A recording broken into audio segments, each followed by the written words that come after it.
ጎበዛና 3 ዓመት ሙሉ ነው መከራ ይበላል። ለዚህ እወዳችኋለሁ፣ አከብራችኋለሁ። እሺ የምሬ ስለታገሳችሁ በጣም አመሰግናለሁ። እግዚአብሔር ይስጥልኝ። እግዚአብሔር ይስጣችሁ። እግዚአብሔር ይስጣችሁ።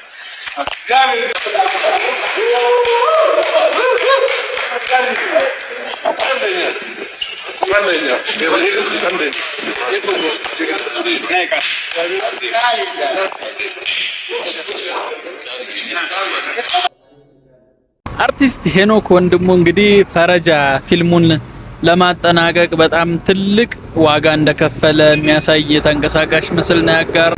በእውነት በጣም ሰው ለሙያው በዚህ ልክ ዋጋ ሲከፍል በጣም ደስ ይላል። መልካም እድል ነው ማለት የምፈልገው። ፈረጃ እስኪወጣ ሁላችንም ቸኩለናል። ዋጋ የተከፈለበት ፊልም እንደሆነ ያስታውቃል። እንግዲህ የምናየው ይሆናል። ቴንኪው